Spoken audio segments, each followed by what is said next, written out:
Mesdames, Messieurs, merci de suivre Butembo Direct, votre édition de journal sur la télévision communautaire. Mais avant tout, les principales articulations. Des mouvements citoyens de Butembo s'assurent contre le mode de recrutement des ONG opérationnelles à Butembo. Ils les accusent d'importer les personnels au détriment de la jeunesse locale. Ces mouvements appellent les organismes à respecter la législation en matière de recrutement. La déforestation et la guerre menacent la vie des peuples autochtones pygmées dans la région de Beni-Lubero. Leur habitat naturel est détruit et abandonné à la merci des groupes armés. L'association Prépig, qui tire la sonnette d'alarme, en appelle à l'intervention des autorités pour sauver la vie des pygmées. Voilà quelques titres, mesdames, messieurs. Restez branchés pour suivre l'intégralité de ce journal. Nous en avons parlé hier, les cours ont également repris au sein des écoles privées, mais ces écoles qui dépendent des frais des parents pour fonctionner peinent à se doter, même des kits de prévention contre la pandémie à coronavirus, surtout qu'elles ont passé plus de 4 mois sans rien percevoir des parents. Eugénie Moussivirois nous rend ses reportages de Grace Kaniki. Dans les écoles privées, les cours ont également repris. C'est le cas ici au complexe scolaire Sainte-Victorine. Des apprenants suivent des enseignements, mais il se pose un problème. La difficulté pour ces écoles de s'approvisionner en kits de prévention contre la COVID-19 après qu'elles ont passé plus de 4 mois sans rien percevoir de parents. Médiatrice qui dirige le complexe scolaire Sainte-Victorine regrette que les écoles privées soient les oubliées des bienfaiteurs qui dotent des écoles en kits de protection. Bon, c'est pour nous un grand regret parce que nous semblons être ignorés et c'est un regret vraiment. Nous semblons être ignorés, même pour ces dons-là, on semble ignorer les écoles privées. Les parents se débattent pour payer les frais scolaires et ils continuent à se débattre pour voir comment est-ce que nous pouvons fonctionner pendant les quelques jours qu'on nous a accordés. C'est pourquoi peut-être je profite de cette occasion et dire que cette jeunesse que nous encadrons, c'est l'avenir du Congo. C'est l'avenir du Congo. C'est que nous n'avons pas vraiment ce droit-là d'ignorer ces enfants. Plus loin de là, au complexe scolaire Les Anges, ce sont les mêmes difficultés qui sont soulevées. Ici, les autorités scolaires disent harmoniser les parents pour l'achat de masques et d'autres kits de prévention contre la COVID-19. La rentrée est effective. Respectant même les règles, les mesures barrières édictées par le gouvernement, la rentrée a été tellement effective. Les élèves qui se réjouissent de cette reprise de cours sont déjà sensibilisés à respecter les mesures barrières pour limiter la propagation de la pandémie. Ce qui m'a donné la joie parce que je vais obtenir mon diplôme d'État. Après qu'il y avait des rumeurs soi-disant que c'était une année blanche, on nous a confirmé qu'il y aura reprise de cours et qu'on va décrocher notre diplôme. Les mesures barrières contre la pandémie au coronavirus ont été instaurées obligatoires dans les écoles primaires, secondaires et universitaires pour limiter la propagation de la maladie en coronavirus. Les mouvements citoyens Lucha, Filimbi et les indignés de Wayene dénoncent les modes de recrutement du personnel œuvrant au sein des organisations non gouvernementales installées à la ville de Butembo. Dans leur point de presse de ce mardi 11 août, ces mouvements citoyens ont souligné avoir constaté une tendance de dominance de main-d'œuvre importée sur celles locales. Ils demandent aux ONG de se conformer à la législation de travail rendue dans ces détails dans ces rendus. C'est l'avant-midi de ce mardi 11 août que les 3 mouvements citoyens représentés ici dans cette salle ont tenu un point de presse sur la problématique de recrutement au sein des organisations non gouvernementales œuvrant à Butembo. Le constat est controversé. Plus de la moitié du personnel constituant la main-d'œuvre dans celle-ci est importé. Situation qui, d'après ce mouvement citoyen, ne favorise pas l'emploi aux jeunes de Butembo et environ. Nous informons ces ONG qu'il existe aussi dans le milieu des personnes capables et utiles qu'elles ne le savent. Et toutes ces compétences doivent être mises en œuvre à contribution pour le développement de leur milieu respectif. Par ailleurs, ce qui étonne, elles se comportent, ces organisations, comme des mafieuses organisations qui se donnent le courage d'enfreindre également la chance à d'autres organisations locales qui soumettent leurs projets auprès des bailleurs de fonds. Ces ONG, sous le patronage de leur coordination OCHA et en complicité avec des mécréantes organisations locales dont nous taisons expressément le nom ici, se font passer comme intermédiaires sur terrain dans l'accession aux fonds. Elles constituent ainsi un sérieux blocage à d'autres qui espèrent pourtant travailler dans ces domaines. Après enquête, les militants des 3 mouvements réunis demandent aux organisations non gouvernementales de se conformer à la législation en matière de travail pour accorder la chance aux jeunes des réseaux d'action de participer au changement. Faute de quoi, ils promettent des actions de grande envergure pour réclamer ce droit. 2 présumés voleurs ont été présentés à la presse ce mardi 11 août à l'hôtel de ville. Le commandant de la police nationale congolaise en ville de Butembo qui les a présentés en a profité pour appeler la population à la vigilance et à la maturité citoyenne. Eugénie Moussivirois, détail.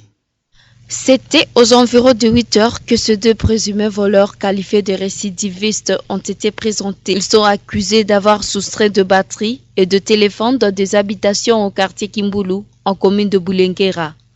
On vous présente ces 2 jeunes messieurs. Il y a Kambale Kassiano Jean-Claude et Kakule Kikuluba Janon.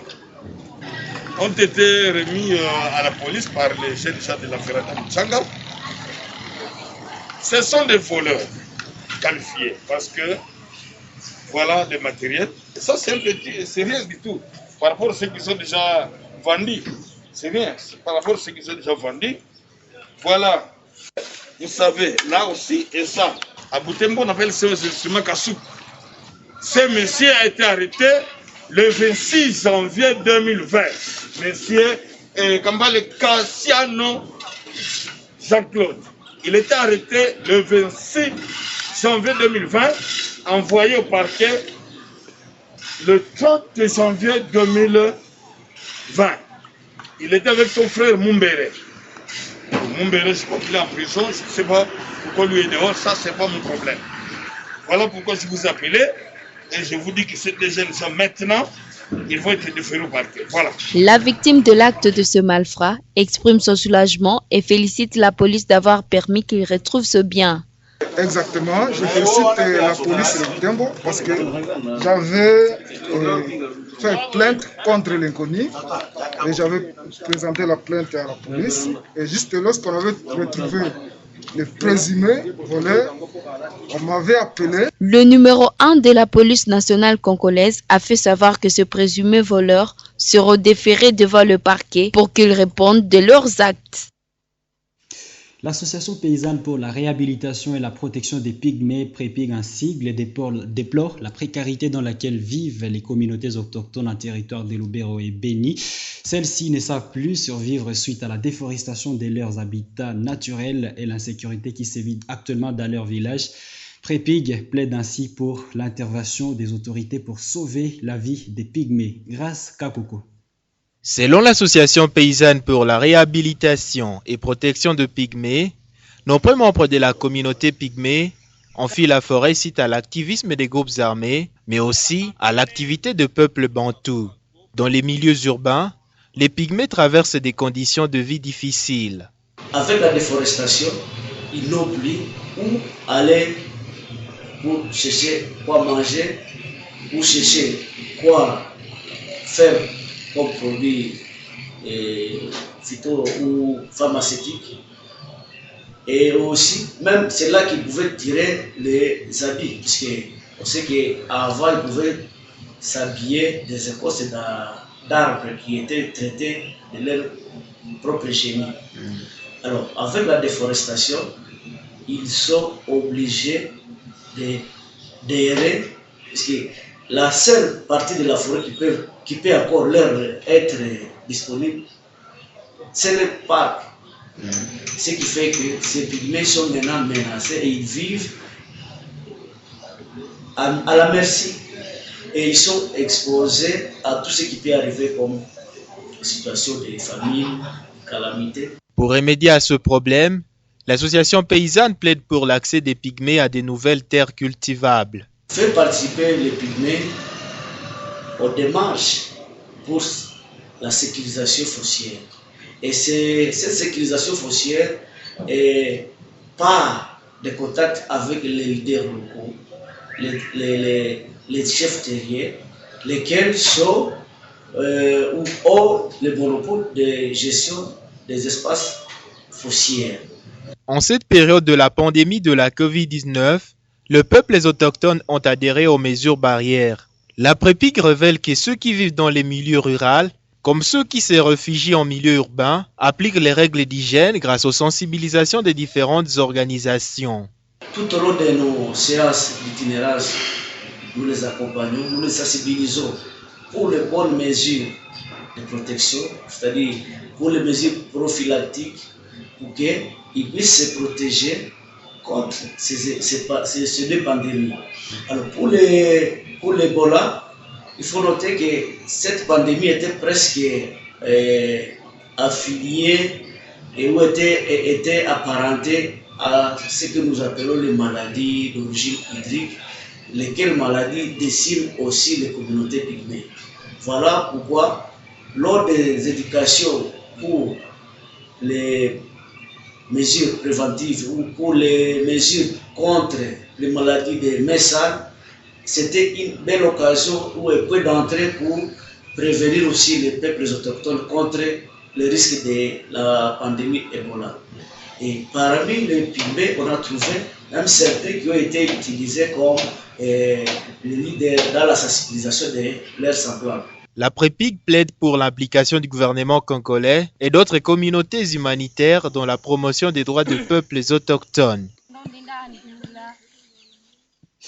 Les gouverneurs de l'Ituri, du Nord Kivu et du Sud Kivu veulent davantage l'implication du gouvernement central dans la lutte contre les groupes armés qui écument les régions.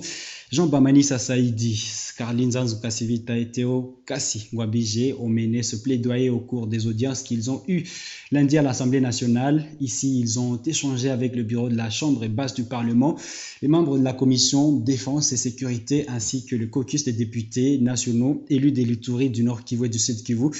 Jean Bamani Sasaïdi, gouverneur de l'Ituri, nous donne l'économie de ces plaidoyers dans ses propos. Nous avons été conviés par le vice-premier ministre en charge de l'Intérieur et de Sécurité concernant la question de la démobilisation et la réinsertion des armements, bien sûr, et réinsertion des différents groupes armés qui écument nos provinces, du Sud Kivu, du Nord Kivu et de l'Ituri. Et cette nouvelle approche que nous voulons discuter avec les autorités ainsi que tous les intervenants, qui est celui du DDR communautaire, doit être partagée. C'est une question du ressort du gouvernement national. Et nous allons avoir encore d'autres séances de travail avec différents intervenants sur les voies et les orientations à suivre.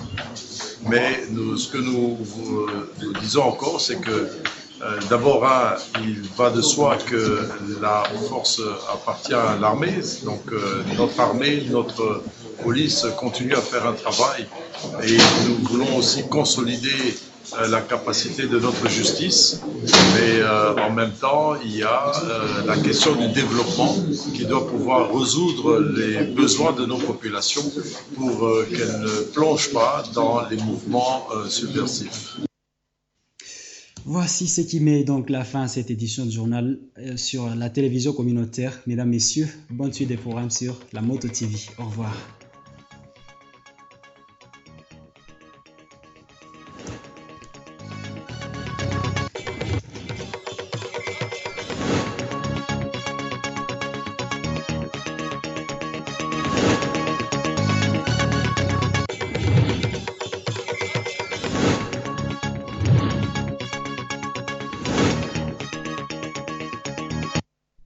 Chaque semaine, nous recevons pour vous les acteurs pour débattre de questions qui font la une de l'actualité dans les domaines politiques, économiques et sociaux. C'est l'émission Agri Hebdo sur votre télévision communautaire. Motozik Gospel, votre émission qui est là pour promouvoir les artistes et musiciens chrétiens. Et encore une fois, votre programme hebdomadaire Motozik sous vos yeux et dans vos oreilles. Motosport, votre magazine d'actualité sportive dans toutes leurs dimensions. Tribune Femme, votre émission qui traite de différents sujets concernant la femme dans la société. Pindi Afya na Jamii, tutazungumza na wewe kuhusu masuala ya kiafya.